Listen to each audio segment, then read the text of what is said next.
ability to control this. Dark Side of the Moon. Streaming now.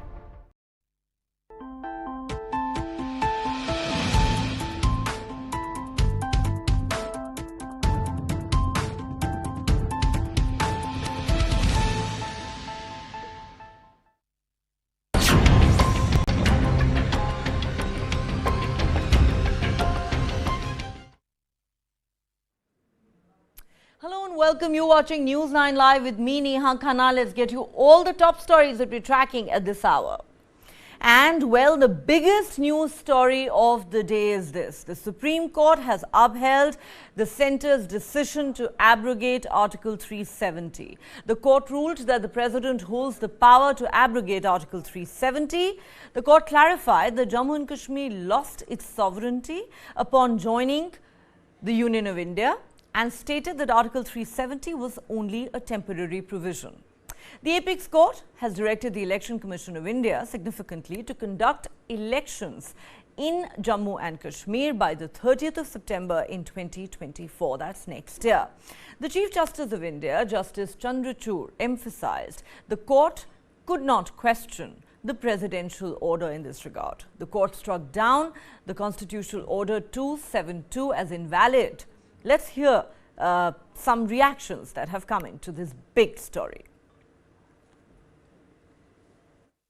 The continuous exercise of power under Article 370, Clause 1 by the President indicates that the gradual process of constitutional integration was ongoing.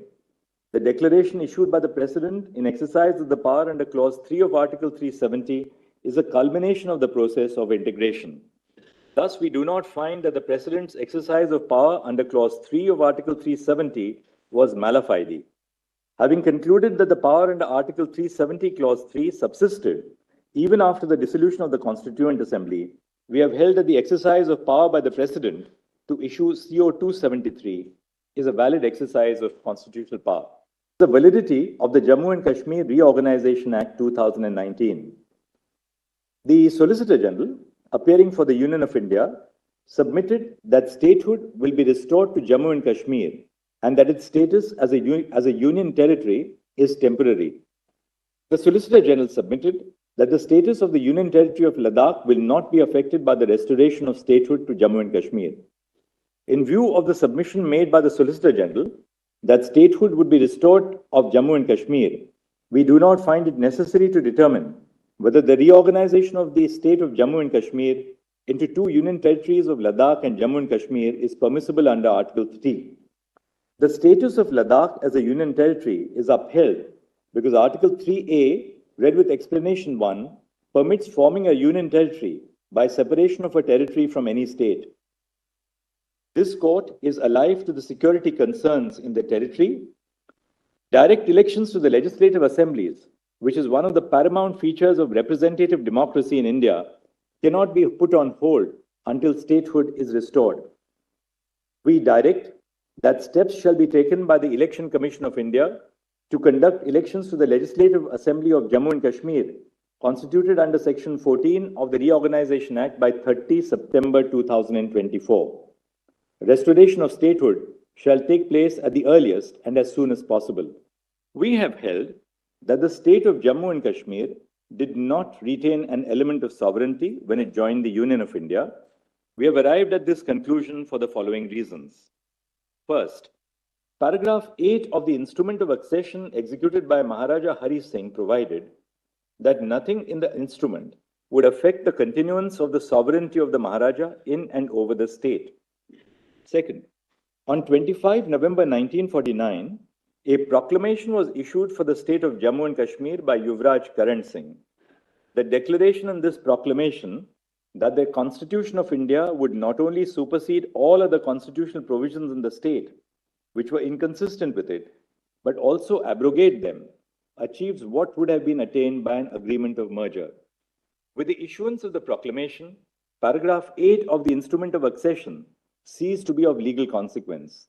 The proclamation reflects the full and final surrender of sovereignty by Jammu and Kashmir through its sovereign ruler to India, to her people who are sovereign. Third, neither the constitutional setup nor any other factors indicate that the state of Jammu and Kashmir retained an element of sovereignty. The Constitution of Jammu and Kashmir was only to further define the relationship between the Union of India and the state of Jammu and Kashmir. The relationship was already defined by the instrument of accession, the proclamation by Yuvraj Karan Singh in November 1949, and more importantly, by the Constitution of India. Fourth, there is a clear absence in the Constitution of Jammu and Kashmir of a reference to sovereignty. In contrast, the Constitution of India emphasizes in its preamble that the people of India resolve to constitute themselves or to constitute India into a sovereign, socialist, secular, democratic republic. Fifth, that the state of Jammu and Kashmir became an integral part of the Union of India is evident from Articles 1 and 370 of the Indian Constitution. It is reiterated in Section 3 of the Constitution of Jammu and Kashmir, which is unamendable. Sixth, the preamble of the Constitution of Jammu and Kashmir, Sections 3, 5, and 147 of the State Constitution, coupled with Article 1 of the Constitution of India, read with the first schedule, as well as Article 370, indicate in no uncertain terms that a system of subordination, as understood by the definition of sovereignty, exists by which the state is subordinate to the Indian Constitution first and only then to its own constitution. Seventh, all states in the country have legislative and executive power, albeit to differing degrees. The Constitution accommodates concerns specific to a particular state by providing for arrangements which are specific to that state. Articles 371A to 371J are examples of special arrangements for different states. This is a feature of asymmetric federalism, like Article 370, which became applicable to Jammu and Kashmir on the adoption of the Constitution. The state of Jammu and Kashmir does not have internal sovereignty which is distinguishable from the powers and privileges enjoyed by other states in the country. And eighth, the limited question before the Constitution bench in its decision in Premnath Kaul was whether the monarch held plenary legislative powers after the Constitution of India as it applied to Jammu and Kashmir was adopted in the state, but before the Constitution of Jammu and Kashmir was adopted. A decision is an authority for the proposition which it decides. The question whether the state of Jammu and Kashmir retains sovereignty upon integration with the dominion of India did not arise in that case.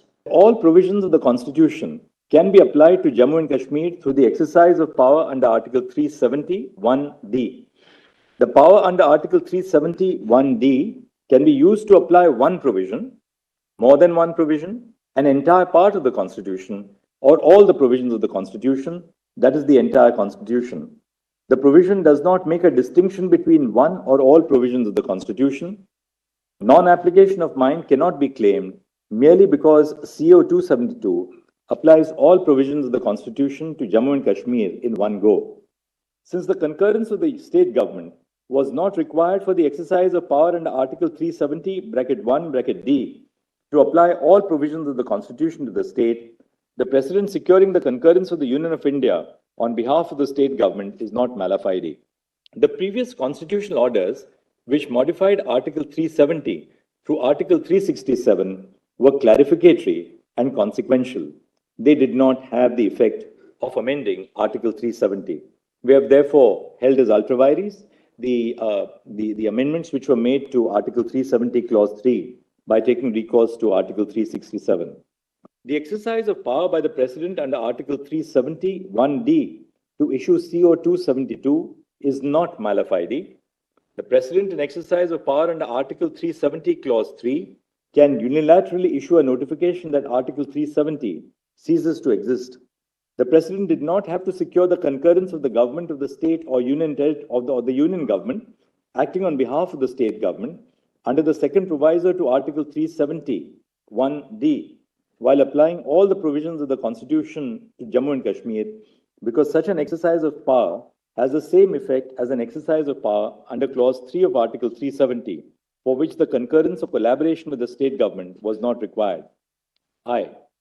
Paragraph 2 of CO 272 issued by the President in exercise of power under Article 370, 1D, applying all the provisions of the Constitution of India to the state of Jammu and Kashmir is valid. Such an exercise of power is not mala fide, merely because all the provisions were applied together without following a piecemeal approach. J. The President had the power to issue a notification declaring that Article 370, Clause 3 ceases to operate without the recommendation of the Constituent Assembly.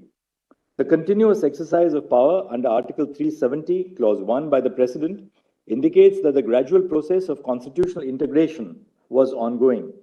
The declaration issued by the President under Article 370, Clause 3 is a culmination of the process of integration and as such is a valid exercise of power. Thus, CO 273 is valid. The Constitution of India is a complete code for constitutional governance. Following the application of the Constitution of India in its entirety to the state of Jammu and Kashmir by CO 273, the Constitution of the state of Jammu and Kashmir is inoperative and is declared to have become redundant. Internationally, the right of victims of human rights violation in the truth is an end itself. It encompasses a structural investigation of the events and social political structures that led to the atrocity, the particular circumstances of individual suffering, and an authoritative reporting of the results of the investigation. Additionally, truth-telling provides an opportunity for victims to narrate their stories, which facilitates an acknowledgement from those responsible for perpetuating the wrongs and from the society as a whole. This paves the way for reconciliation. While there are different ways of achieving these objectives, Truth and Reconciliation Commissions have been particularly effective globally. South Africa Truth and Reconciliation Commission was set up to investigate human rights violations perpetuated during the period of apartheid regime. It served as a means of reckoning or a catharsis for victims and fostered peace building.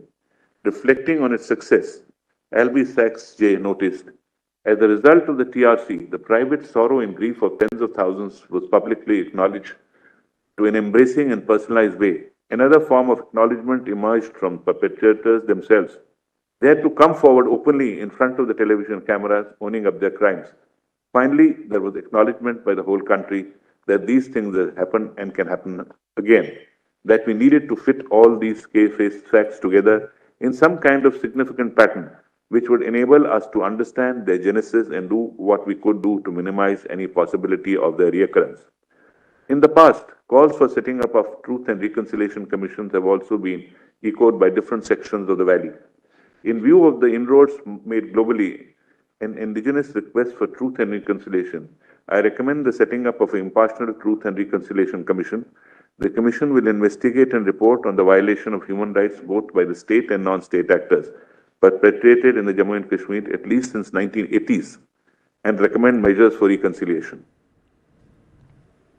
Following the Supreme Court's decision to uphold the abrogation of Article 370, leaders have expressed both their joy and some their disappointment over this verdict. Let's start with Prime Minister Narendra Modi's reaction. He embraced the decision, labeling it as a historic one and said the verdict assures a promising future for the people of Jammu and Kashmir. He in fact put out a detailed tweet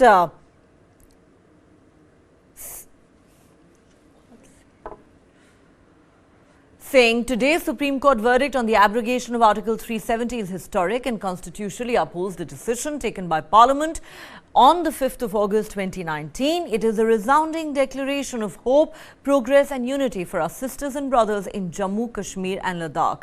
The court in its profound wisdom has fortified the very essence of unity that we as Indians hold dear and cherish above all else. The Prime Minister went on to say, I want to assure the resilient people of Jammu and Kashmir and Ladakh that our commitment to fulfilling your dreams remains unwavering. We are determined to ensure that the fruits of progress not only reach you but also extend their benefits to the most vulnerable and marginalized sections of our society who suffered due to Article 370. The verdict today is not just a legal judgment, it's a beacon of hope, a promise of a brighter future and a testament to our collective resolve to build a stronger, more united India. Hashtag Naya Jammu Kashmir. That is what Prime Minister Narendra Modi put out on Twitter or X today. Let's now take you through the tweet that was put out by Home Minister Amit Shah following the Supreme Court's verdict. He said, "I welcome the Honourable Supreme Court of India's verdict upholding the decision to abolish Article 370. On the 5th of August 2019, Prime Minister Narendra Modi ji took a visionary decision to abrogate Article 370. Since then, peace and normalcy have returned to Jammu and Kashmir. Growth and development have brought new meaning to human life in the valley once torn by violence. Prosperity in the tourism and agriculture sectors has raised the income levels of the residents of both Jammu, Kashmir and Ladakh. Today, the Supreme Court's verdict has proved that the decision to abrogate Article 370 was completely constitutional. Hashtag Naya Jammu Kashmir." All right, let's now get you the tweet that was posted by BJP President JP Nadda. He said, "माननीय उच्चतम न्यायालय द्वारा धारा 370 के विषय में दिए गए फैसले का भारतीय जनता पार्टी स्वागत करती है। उच्चतम न्यायालय की संवैधानिक पीठ धारा ने 370 और 35A को हटाने के लिए गए निर्णय इसकी प्रक्रिया और उद्देश्य को सही ठहराया है। माननीय प्रधानमंत्री नरेंद्र मोदी जी की सरकार ने जम्मू कश्मीर को देश की मुख्य विचारधारा में जोड़ने के ऐतिहासिक काम किया है। इसके लिए मैं और हमारे करोड़ों कार्यकर्ता प्रधानमंत्री जी का हृदय से आभार व्यक्त करते हैं." All right, National Conference leader Omar Abdullah has expressed his disappointment. He said on Twitter, "Disappointed but not disheartened. The struggle will continue. It took the BJP decades to reach here. We're also prepared for the long haul. Hashtag we shall overcome."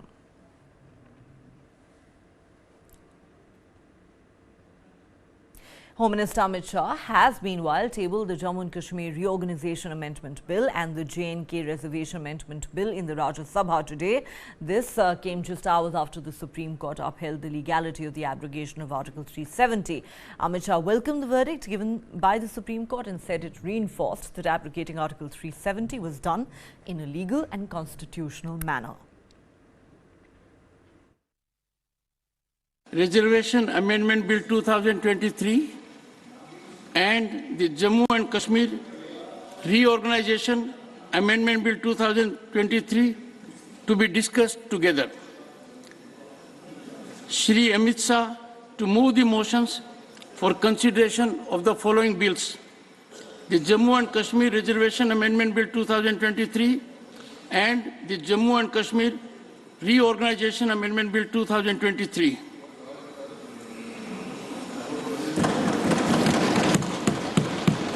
माननीय सभापति महोदय, मैं प्रस्ताव करता हूं कि जम्मू कश्मीर आरक्षण अधिनियम 2004 का और संशोधन करने वाले विधेयक पर लोकसभा द्वारा पारित रूप में विचार किया जाए और जम्मू कश्मीर पुनर्गठन अधिनियम 2019 का और संशोधन करने वाले विधेयक पर लोकसभा द्वारा पारित रूप में विचार किया जाए। The Supreme Court verdict marks a major win for the BJP, which had been campaigning for abrogation of Article 370 for many decades. Prime Minister Modi was among the BJP leaders who had unfurled the national flag at Lal Chowk in Srinagar all the way back in 1991. The BJP has been reiterating that we cannot have two flags under one constitution.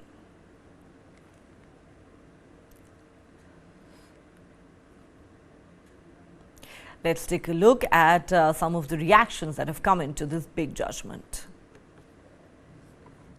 Supreme Court Advocate Ashwani Upadhyay with me. You know, Supreme Court upheld the centre's decision 2009. Sir, what is your opinion about the judgment? It's a historic judgment. It's a landmark judgment. This is the judgment, a unanimous judgment by 5 judges. And Supreme Court has held that this Article 35A was not good. It was illegal. Supreme Court says Article 370 was a temporary provision. So repealing it is not a unconstitutional or void. Supreme Court has also said that the President has the power to declare any area as the Union Territory. So making this Jammu... What is the major point of judgments? The major point is that there would be no special status for Kashmir. Kashmir will be treated as par with the UP, Bihar, Bengal, etc. like other states. Election will be conducted by 30th September 2024. Supreme Court has given direction to Election Commission of India to take appropriate steps to conduct election by 30th September 2024. That is possible, sir? I think the center has already clarified that situation is normal in Kashmir, and definitely if we see that the incidents of the terrorism, incidents of the stone pelting, incidents of separatism, and incident of so many other things are very minimum right now. So situation is much better as before when the 370 was there. You are the petitioner, and I just want to know that what is your ground in your petition, which is related to Article 370 issue? Our main ground on the Article 335A was that it was never passed through the Parliament, so it came through the executive order. On the Article 370, our main argument was that this was a temporary provision, and it should not go 50 years, 60 years like this. Temporary provision are for only 5 years or like 10 years, not for 50 or 60 years. And we also argued that the root cause of terrorism, separatism, radicalization, etc. Center also filed a affidavit recently. Center filed also affidavit and affirmed that the situation is much better after repealing Article 370. So that was our argument also. Thank you so much. So, you know, Supreme Court upheld the center's decision. And have you heard Ashwini Upadhyay, who is a petitioner and advocate of Supreme Court? So, Supreme Court verdict is very, very fortunate. धारा 370-35 को लेकर जिस तरह supreme court में आज decision दिया गया, उसके चलते जम्मू कश्मीर की सियासी गलियारों में लगातार टिप्पणियां आना शुरू हुआ है। मेरे साथ मौजूद है जेडीयू के दिग्गज नेता, जम्मू कश्मीर के जेडीयू के प्रेसिडेंट जेएम शाहीन साहब। पहले सर, पहली प्रतिक्रिया इस फैसले के बाद, खासतौर पर धारा 370-35A के एब्रोगेशन को अपहोल्ड किया गया, इस पर क्या कहना चाहेंगे आप? नहीं, देखिए, हम लोग पहले से जानते थे। कल भी मैंने आपके संवाददाता से बात की, मैंने कल भी यही बात की कि आप ज़्यादा उम्मीद इस सरकार से मत रखिए, ठीक है, क्योंकि देश की सभी संस्थाएं जो है वो अंडर प्रेशर है। जब तक कि 2024 का इलेक्शन नहीं होता, आम जम्मू कश्मीर के लोग जो है, उनकी क्या डिमांड है? वो आपसे दो चीज़ें मांग रहे हैं। वो आपसे स्टेटहुड मांग रहे हैं, वो आपसे protection of land, protection of property, और आपसे ये बोल रहे हैं कि आप इलेक्शन करवाइए। लेकिन हमने कभी ये नहीं कहा कि जो चीज़ आपने हमसे छीनी आप वही चीज़ हमें दे दीजिए। हम तो खुद ही बोल रहे हैं कि वन इंडिया वन नेशन का फॉर्मूला आप चलाइए। लेकिन आप देखिए, बदनसीबी ये है, सुप्रीम कोर्ट क्या बोल रहा है कि 2024 सितंबर में हम लोग इलेक्शन करवाएंगे। आप किसी भी स्टेट में इंडिया के 2 महीने इलेक्शन रोक के बताइए, चाहे उत्तर प्रदेश हो, चाहे मध्य प्रदेश हो, चाहे बिहार हो, चाहे दिल्ली हो, चाहे कोई और हो। जब आप वन इंडिया वन नेशन की बात करते हो तो इलेक्शन क्यों नहीं करवा रही जम्मू कश्मीर में? वो तो टाइमलाइन दिया गया ना, तब तक कराना चाहिए। ना ना ना ना, कोई टाइमलाइन कुछ नहीं है। अभी क्या है कि 5 सालों से यह मामला, 6 साल जब से एब्रोगेशन आर्टिकल 370 हुआ, हम लोग बोल रहे हैं कि इलेक्शन करवाइए। हमने कहाँ कहा? हम तो बोल रहे हैं कि हम कॉन्स्टिट्यूशनली इस चीज को वापस लाना चाहते हैं। अब भाजपा गवर्नमेंट को यह डर सता रहा है कि हमने इलेक्शन करवाया तो ये लोग बिल पास करवाएंगे असेंबली में और मोहर लगा के पार्लियामेंट में भेजेंगे, और इस चीज को वो लोग डिले कर रहे हैं। लेकिन ये जो वेडिक्ट आया, हम लोग ये पहले से ही जान रहे थे कि जो सुप्रीम कोर्ट का वेडिक्ट होगा, फैसला होगा, इस तरह पे होगा। हमने पहले बोला भी था इस बात की, इसके ऊपर कि आप ज्यादा कोई उम्मीद नहीं रखिए। तो स्टेटहुड रेस्टोरेशन को लेकर भी जजमेंट में बताया गया। आप क्या मानते हैं कि स्टेटहुड चुनाव से पहले होगा या उसके बाद अगर होता है तो क्या फ़र्क आपको लगता है? चुनाव उनसे पहले हो तो आपको लगता है कि लोगों को उससे ज़्यादा राहत मिल सकती है? कि आप देखिए, जम्मू कश्मीर के रहने वाले हैं आप लोग, आपको कैसे लगेगा जब मध्य प्रदेश में मान लो कि वहां पर इलेक्शन हम लोग नहीं करवाई और जम्मू कश्मीर से जाके कोई गवर्नर वहां बैठे, कैसे लगेगा आपको उस टाइम पे? कोई भी देश का जो हमारा नागरिक है उसको तकलीफ होगी। वो चाहेगा मेरा चीफ मिनिस्टर हो, मेरा एमएलए हो, जो कम से कम बात तो सुने। आप बताइए, इन 5 सालों में कितनी बार राज्यपाल ने यहां पर पब्लिक दरबार किया? कभी नहीं। All right, time for us to take a quick break here, but don't go anywhere. There's lots more lined up for you on the other side.